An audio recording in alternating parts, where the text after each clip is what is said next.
Hello everyone. This video is about oogenesis. This topic is from chapter number 3 class 12th. सबसे पहले हम oogenesis के बारे में जानते हैं. What is the definition of oogenesis? oogenesis किसको कहते हैं? So this process of formation of female gamete को हम ovum बोलते हैं और दूसरा इसका नाम है otid and the third one is egg. So what we call as ovum, otid या egg. The formation of this ovum, otid, egg inside the human females from primary oocyte is known as oogenesis. यानी oogenesis वो process है जहाँ पे हम female gamete को बनते हुए स्टडी करते हैं, इसके डिफरेंट फेजेस को देखते हैं, कौन कौन से हार्मोन्स इसमें इन्वॉल्व हैं, क्या उनका इम्पोर्टेंस है, उसको हम स्टडी करते हैं. So firstly, this is written as that it is discontinuous process. Discontinuous process इसको इसलिए बोलते हैं because some of the steps are occurring before the birth of that female. Female की अभी बर्थ भी नहीं हुई है, जब यूट्रस में उसकी बॉडी बनना स्टार्ट हो जाती है तो हमारी oogenesis उसी टाइम पे स्टार्ट हो जाती है. So it is very clear कि यूट्रस में जब एक फीमेल की बॉडी बन रही है, फाइन, तो वहाँ पे हमारे सेल्स बन के रेडी हो चुके हैं ओवरीज में and the cells are known as primary follicles. And primary follicles are that much active कि अपना मियोसिस फर्स्ट डिवीजन भी स्टार्ट कर देते हैं. बीच में ये हार्मोन्स की नेग्लिजेंस के कारण रुक जाता है, होल्ड हो जाता है या हम कहें अरेस्टेड हो जाता है और उसके बाद ये दोबारा स्टार्ट होता है eight the time of adolescence. तो एक काफ़ी लंबा टाइम पीरियड है कि पहले ही स्टार्ट हो चुका था कहाँ, एम्ब्रायोजेनेसिस में. एम्ब्रायोजेनेसिस के बाद डिलीवरी होती है, बर्थ होता है, तब तक ये अरेस्टेड रहता है. आगे चल के एडोलसेंस में जब हमारा एंटीरियर पिट्यूटरी कुछ इंपॉर्टेंट हार्मोन सिक्रीट करेगा, उनके बारे में हम अभी बात करने वाले हैं, तब जाके ये प्रोसेस दोबारा स्टार्ट होता है. तो एक बार यहाँ पे अरेस्ट होता है.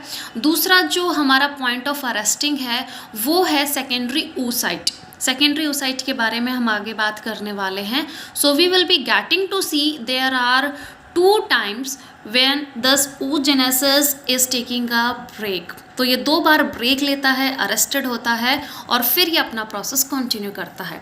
इसलिए इस प्रोसेस को हम क्या बोलते हैं, discontinuous process. Some of the steps are occurring during embryogenesis, some are occurring during the time birth, and after adolescence we got to see the completion of meiosis cell division. Let's start the first phase. The first state of meiosis is multiplication phase. Multiplication बेटा नाम से ही पता चल रहा है, there will B multiplication. और multiplication किसी भी चीज़ का या सेल का होता है तो उसका नंबर ज़्यादा होता है. तो हम देखते हैं कि हमारे जो प्राइमरी फॉलिकल्स कब बने थे, these are being formed in the first month of embryogenesis. यानी जब एक लेडी प्रेग्नेंट है फीमेल फेटस के साथ, एम्ब्रायो के साथ, तो जब उसकी बॉडी बन रही होती है फर्स्ट मंथ में ही ओवरीज के अंदर क्या बनने लगते हैं, primary follicle. Primary follicle through out the pregnancy till 5th month. जैसे जैसे एम्ब्रायोजेनेसिस आगे बढ़ती है तो फर्स्ट मंथ से 5th मंथ तक वो जो हमारी फीमेल एम्ब्रायो है उसके अंदर क्या चल रहा होता है, मल्टीप्लिकेशन फेज. तो प्राइमरी फॉलिकल स्टार्टिंग में कम रहते हैं, 1700 के आसपास रहते हैं और ये अपने नंबर को इतना इंक्रीज कर लेते हैं that at the end of 5th month these are approximately 7 million primary follicles. So that is why this phase is known as multiplication phase. Important चीज़ क्या है कि मल्टीप्लिकेशन फेज़ हमारा कब हो रहा है, जब एम्ब्रायोजेनेसिस चल रही है, यानी फीमेल बॉडी मदर के यूट्रस में डेवलप हो रही होती, अभी उस फीमेल का बर्थ नहीं हुआ है. So this is the structure of primary follicle. एक सेल है, सेल को मैंने एनलार्ज करके यहाँ पे शो कर रखा है. इसके अंदर हमारा क्या है, primary oocyte. Primary oocyte at the time of embryogenesis itself started meiosis first. Meiosis first वो स्टार्ट कर चुका है एम्ब्रोजेनेसिस के दौरान ही और वो यहाँ पे अरेस्ट हो जाता है, यानी उससे मियोसिस कंप्लीट नहीं होती है. Look at here, These primary follicles, now they have started already meiosis first. कहाँ पे? एम्ब्रियोजेनेसिस में ही, अभी फीमेल का बर्थ नहीं हुआ है. Now these primary follicles are arrested at this type, prophase first of meiosis one division. So they have started meiosis first. meiosis first को हम क्या बोलते हैं? Reductional division. हमारा प्राइमरी फॉलिकल जो होता है वो 2n स्टेज का होता है, यानी डिप्लॉयड है. How many chromosomes are there? 56 chromosomes are there. So it has started meiosis first in the embryo state, also started meiosis first reductional division during embryogenesis itself and arrested at prophase first. इसको underline करना है बेटा. arrested at prophase first of meiosis first division, यानी तब एक female का birth होता है. ऑलरेडी जो ये प्राइमरी फॉलिकल हैं इसके अंदर जो ओ साइट है वो meiosis फर्स्ट को अटैम्प्ट कर चुका है.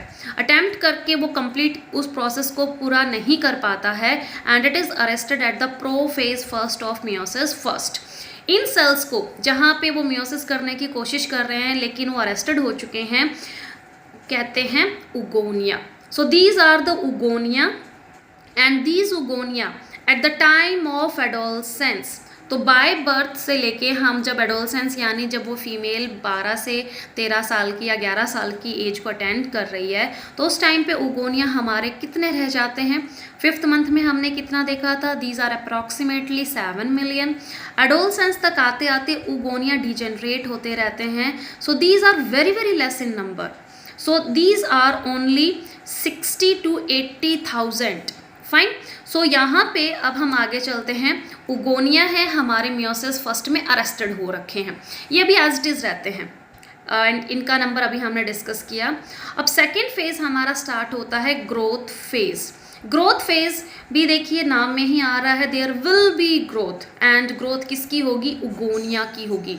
उगोनिया किस स्टेज में है? अरेस्टेड स्टेज में है. कौन सी में? Prophase first of meiosis first. ये उगोनिया क्या है? साइज में काफ़ी छोटा है. अभी उगोनिया को ही हम प्राइमरी फॉलिकल बोल रहे हैं. This उगोनिया start this growth phase. जब इसको सिग्नल कहाँ से मिलता है? Follicle stimulating hormone. ये हार्मोन किसने सिक्रीट किया? Anterior pituitary. पिट्यूटरी हमारा ग्लैंड है जो कि हाइपोथैलेमस के नीचे लोकेटेड होता है, ब्रेन में प्रेजेंट होता है. इसको हम मास्टर ग्लैंड भी बोलते हैं. तो यानी जब वो फीमेल 11 से 12 साल की एज को अटेंड कर लेती है, उगोनिया जो अभी तक अरेस्टेड मोड पे थे एक्टिव होते हैं. एक्टिव होके इन्होंने क्या किया? अपनी ग्रोथ की. ग्रोथ के लिए सिग्नल कब मिला? क्योंकि हमारी बॉडी के अंदर कोई कैलेंडर नहीं है. So the signal is being given by follicle stimulating hormone. जैसे ये ओवरीज में जाता है, ब्लड के थ्रू जाता है बेटा, ये एंटीरियर पिट्यूटरी इसको बना के ब्लड को दे देता है, ब्लड ओवरीज में पहुंचता है और ये हार्मोन किस पे एक्ट करता है? उगोनिया पे. Fine. This oogonia is now increasing in size. इसका साइज है खासकर जो योक होता है and now the yolk is getting enlarged. उसका जो डायमीटर है, उसमें जो नरिशमेंट है, न्यूट्रेंट्स हैं, वो अब ज़्यादा होते जा रहे हैं. तो यहाँ पे मेन हम किसको इंक्रीज कर रहे हैं?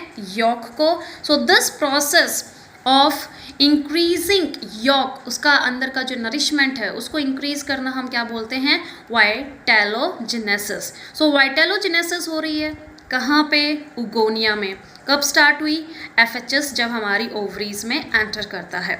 उगोनिया is now changing into secondary follicle. Secondary follicle फिर से ग्रोथ करेगा, सेकेंड टर्शरी फॉलिकल में चेंज हो जाएगा. टर्शरी फॉलिकल एट लास्ट बनाता है Graafian follicle. Mature tertiary follicle को हम क्या बोलते हैं? Graafian follicle. Fine. This Graafian follicle is now ready to rupture. इसने ग्रोथ अपनी काफ़ी ज़्यादा कर ली है. योक हमारे एग के अंदर काफ़ी ज़्यादा इंक्रीज हो चुका है. साइटोप्लाज्म उसने काफ़ी गेन कर लिया है, न्यूट्रिएंट्स है उसके अंदर. सो ग्राफियन फॉलिकल को अब दोबारा से सिग्नल कब मिलता है? FHS अब हमारे ब्लड में लो होने लगता है. पिट्यूटरियर जो हमारा ग्लैंड था, now it is going to secrete the luteinizing hormone. ये हार्मोन कब आता है?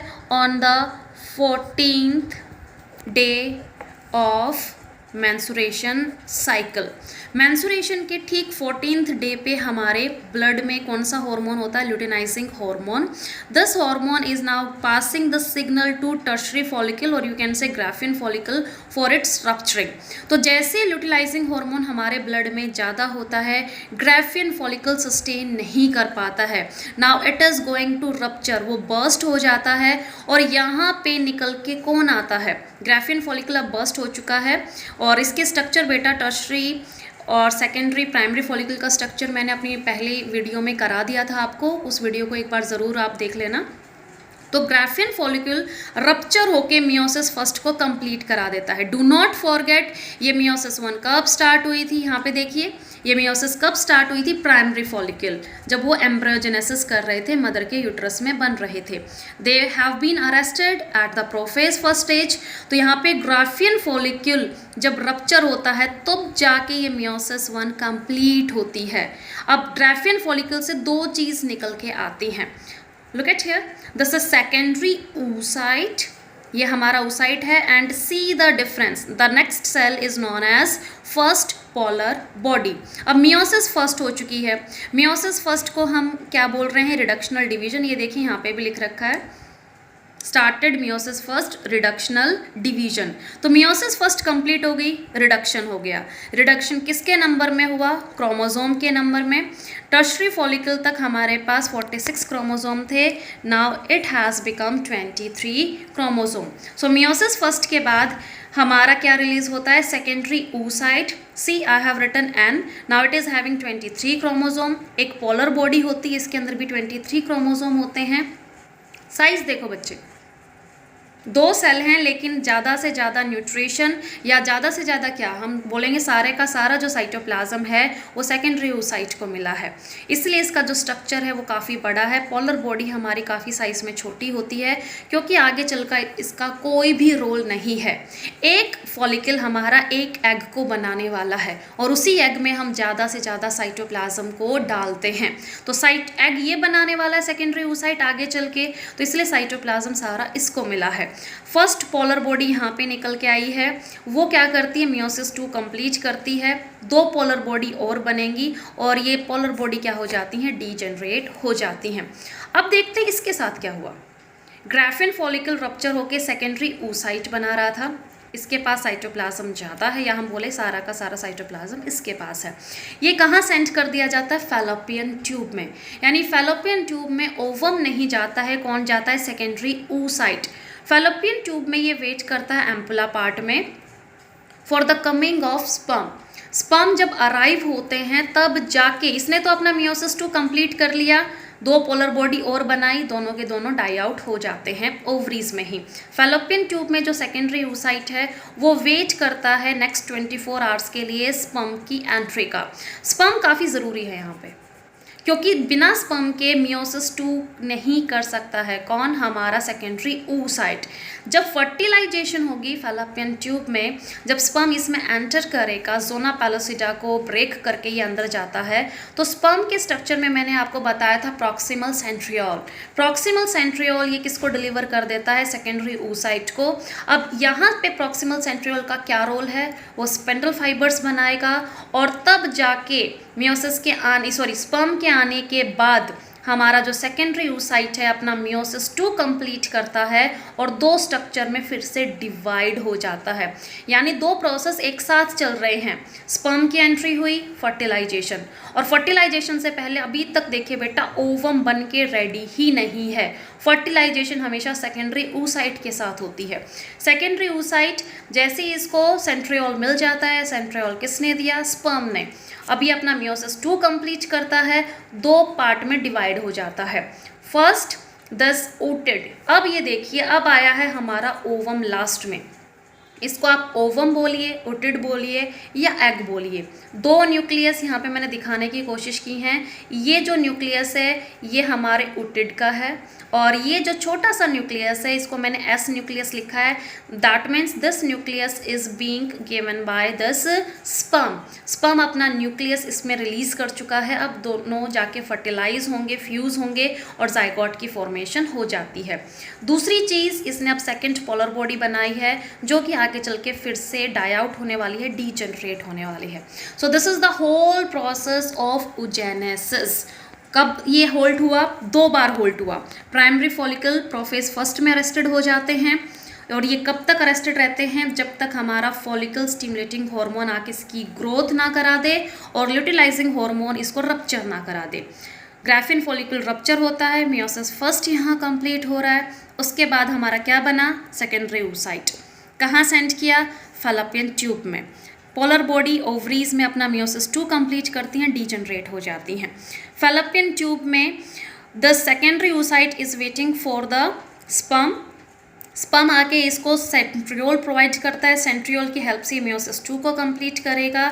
Now this oocyte is again getting arrested at this stage. Secondary oocyte arrested at metaphase second of meiosis 1।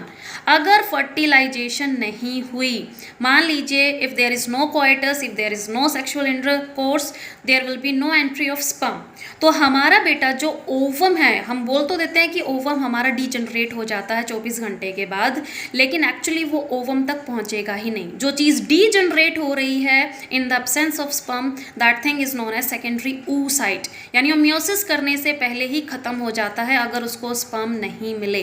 Again I am repeating, if the coitus has not been happened, if there is no sperm to reach to the secondary oocyte, ये देखिए, तो कभी वो meiosis 2 करके ovum बना ही नहीं पाएगा। तो यहीं पे ये ख़त्म हो जाता है। अगर स्पर्म आ गया, मियोसिस 2 करके ये ओवम बनाएगा। ओवम और ये जो हमारा स्पर्म का न्यूक्लियस है, दोनों फ्यूज़ होके क्या बना देंगे? जाइगोट बना देंगे। तो यहाँ पे जाइगोट से एम्ब्रियो, एम्ब्रियो से प्रेगनेंसी स्टार्ट हो जाएगी, और जो हमारी सेकेंड पोलर बॉडी है वो डिजनरेट हो जाती है। Next thing is related to the hormones. हम यहाँ पे 4 हॉर्मोन्स को डिटेल में पढ़ेंगे एंड देयर इम्पॉर्टेंस, क्योंकि ये हॉर्मोन्स बेटा हम मेंस्ट्रुएशन साइकिल में भी कैरी आउट करने वाले हैं। सो जल्दी से देख लेते हैं ये हॉर्मोन्स हमारे कौन कौन से हैं। FHS क्या करता है? इसका पूरा फुल फॉर्म क्या है? Follicle stimulating hormone. किसने रिलीज़ किया? एंटीरियर पिट्यूटरी ने। कब रिलीज़ किया? At the time of 11 to 12 years of age. इससे पहले पिट्यूटरी एक्टिव नहीं होता है, ना हमारे पास फॉलिकल स्टिमुलेटिंग हार्मोन होता है, और ना फीमेल्स में मेंस्ट्रुएशनल साइकिल स्टार्ट हो पाती है। फॉलिकल स्टिमुलेटिंग का मतलब है ग्रोथ को कराएगा। This is what I have written here, growth of primary follicle. Primary structure secondary में चेंज होगा, सेकेंडरी टर्शरी में चेंज होगा। टर्शरी ग्राफिन फॉलिकल बनाता है, और ग्राफिन फॉलिकल को रप्चर करने के लिए दूसरा हार्मोन आता है, luteinizing hormone, again secreted by anterior pituitary. ये क्या करा देता है? ग्राफिन फॉलिकल को रप्चर करा देगा। सेकेंडरी, यहाँ से सेकेंडरी हमारा oocyte रिलीज हो जाता है, and plus first polar body. Secondary oocyte अभी मैंने बताया फैलोपियन ट्यूब में सेंड कर दिया जाता है for further meiosis 2। Next thing is oestrogen. Oestrogen कहाँ से रिलीज होता है? थीका इंटरना, जो हमारे सेकेंडरी के बाद जो हमारा थर्ड फॉलिकल बनता है, टर्शरी फॉलिकल, उसमें थीका अपने आप को क्या करती है? 2 पार्ट्स में डिवाइड कर लेती है। तो theca interna is going to release oestrogen. Oestrogen क्या कराएगा? फीमेल्स में सेकेंडरी सेक्सुअल कैरेक्टर्स की ग्रोथ कराता है। यानी ये वो कैरेक्टर है जब गर्ल्स की पिच हाई हो जाती है, उनकी जो फेशियल स्किन है वो स्मूथ हो जाती है, मेमरी ग्लैंड का जो डेवलपमेंट है वो स्टार्ट हो जाता है, यूट्रस में एंडोमेट्रियम की फॉर्मेशन होने लगती है। तो ये सारे चेंजेस कौन लेके आता है? एस्ट्रोजन। एस्ट्रोजन फॉलिकल के थीका इंटरना से बन रहा है। कब ये थीका इंटरना बनती है? टर्शरी फॉलिकल में बनती है। Next thing is progesterone. Graafian follicle जब रप्चर हो जाता है, सेकेंडरी oocyte और फर्स्ट पोलर बॉडी को रिलीज करता है, तो इसका जो रिमेनिंग पार्ट है वो क्या कहलाता है? Corpus luteum. Look at the definition, remaining part of Graafian follicle after release of secondary oocyte and first polar body. इसको हम येलो बॉडी भी बोलते हैं। दिस इज येलो बॉडी जिसमें हमारा एंट्रम फ्लूइड फिल है, वो कैविटी है, अभी ग्रैनुलोसा सेल्स हैं, एंट्रम है। तो ये येलो बॉडी काफ़ी काम की है क्योंकि corpus luteum is now secreting the progesterone. Progesterone is important hormone to support the pregnancy. Pregnancy से हमारा मतलब है development of mammary gland will be there. जो एल्वलाइज थी उसमें अब फैट डिपोजिशन ज़्यादा होने लगती है क्योंकि आगे चल के उनको मिल्क रिलीज करना है। नेक्स्ट थिंग, यूट्रस में एक थर्ड लेयर बनने लगती है जिसको हम बोलते हैं एंडोमेट्रियम। एंडोमेट्रियम के दो फंक्शन होते हैं, इम्प्लांटेशन कराना, किसका, एम्ब्रियो का। जाइगोट एम्ब्रियो में चेंज होकर यूट्रस को ढूंढता हुआ आगे आ जाता है, एंडोमेट्रियम में कनेक्ट हो जाता है फॉर फर्दर डेवलपमेंट। दूसरा इसका काम है ग्रोथ ऑफ एम्ब्रियो, एम्ब्रियोजेनेसिस भी यही कंप्लीट होगी, इम्प्लांटेशन अटैचमेंट भी एंडोमेट्रियम में होता है। तो ये सारे चेंजेस कौन लेके आता है, progesterone. So these are the 4 important hormone. First 2 को हम पिट्यूटरी हार्मोन्स के नाम से जानते हैं, एंड ये जो लास्ट के 2 हार्मोन्स हैं इनको हम ओवेरियन हार्मोन्स बोलते हैं। ओवेरियन हार्मोन्स इसलिए क्योंकि ये ओवरी में प्रोड्यूस हो रहे हैं। कॉर्पस ल्यूटियम भी ओवरी में रहता है और जो टर्शरी फॉलिकल बनता है वो भी ओवरी में रहता है। In next video we will be got to see the detail process of menstruation cycle. Thank you everyone.